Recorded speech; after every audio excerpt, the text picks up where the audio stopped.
Qophiin kallattii tamsaasaa irra deebi'amee sirreeffamu waan hin danda'amneef of eeggannoo cimaa gochuun dirqama ta'a. Viidiyoo keenya har'aan kallattii tamsaasaa irratti taateewwan dinqisiisaa fi saalfachiisaas hin daawwachisna. Namoonni chaanaalii keenyaaf haaraa taatan chaanaalii keenya subscribe gochuun akkasumas mallattoo bilbilaa sana tuquun hamma dhumaatti waliin turaan affeerraa keenya. Riippoortariin kun kallattii tamsaasaa irratti ilkaan ishee fuulduraa jalaa buqqa'us akka wanti tokko hin uumamnetti riippoortu gochuu isheetti fufti. 10 липня, перепрошую, під час планової перевірки тест на ковід дав позитивний. 10 липня, перепрошую, під час планової перевірки тест на ковід дав позитивний. Jeeronoskin Rebeekaan akka Qaanessaa jirtu waggaatti himetti waan isheen goote daawwadhaa. You are making me very uncomfortable. No, I'm not. You kind of are.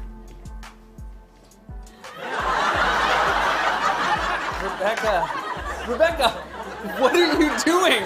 What are you doing, Rebecca? Riippoortariin kun osoo hin beekin kallattii tamsaasaa irratti iccitii barsiisaa maarshaal aartii kanaa saaxile. That's incredible. Wait, no, and to be honest, I actually felt these bricks. These are real bricks. I mean, there's no joke. Oh! Wow! Check it out, baby. Guns. Guns? How the hell did you do that? Joon Baarmaan kallattii tamsaasaa qophii loosuuman jedhu irratti qophee kaawwatee agarsiisuuf jecha waan isa mudate daawwadhaa. In our shoes for a day. Yes, even our guests just getting involved.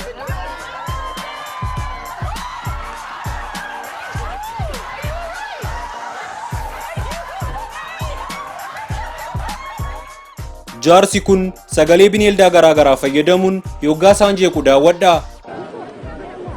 Ουθανά στις δεν ξυπνά, ούτε πρόκειται να ξυπνήσει. Οι Έλληνες κοιμούνται με τα παπούσια στο κρεβάτι. Μαζόχες είναι. Namichi kun uffata dubartii kana kallattii tamsaasaa irratti jalaa tarsaase. Es que te corto por haber bailado tanto.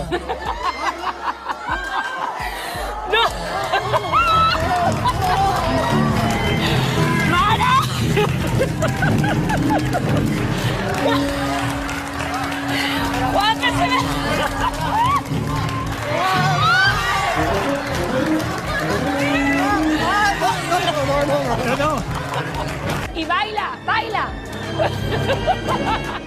Riippoortariin Xaaliyaanii kun kallattii tamsaasaa irratti osoo riippoortii gochaa jiru namichi boca muuziqaa qabatee kun waan isa irratti dalagu daawwadhaa. Sembra aver raggiunto un accordo con la società per una cifra intorno ai 30.000 pound a settimana. Voi sapete che qui in Inghilterra i giocatori vengono pagati a settimana e appunto si trasferirà alla fine delle visite mediche. Sembrava esserci stato qualche difficoltà tra Pato e la società, ma dopo aver limato gli accordi. Moodeliin kun kallattii tamsaasaa irratti toorka gochuuf jecha waan ishee mudate daawwadhaa.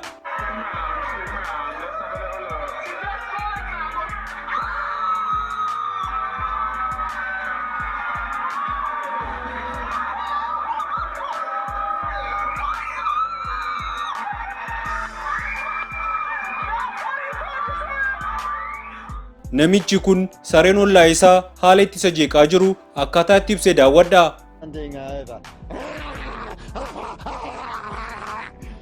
And I just made it into the front door into Riippoortariin Awustiraaliyaa kun booftii gateetti isheerra jiru yoggaa maayikiraafoon ishee hedduuf jedhetti haala itti rifattee daawwadhaa.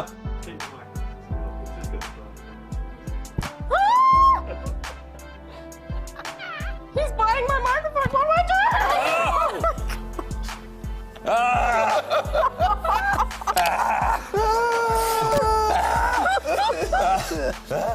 Daa'imni kun kaameraa fuulduratti waan hawwatu kan hoggaa ilaaluu daawwadhaa.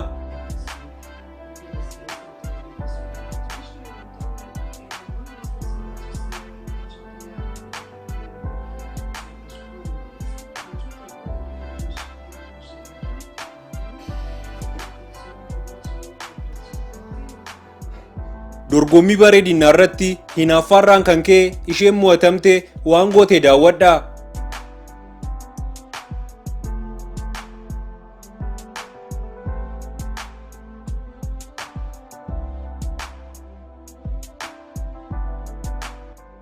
haati manaa Trump xiyyaararraa osoo bu'anii harka isaa qabachuu gaaridduu daawwadhaa.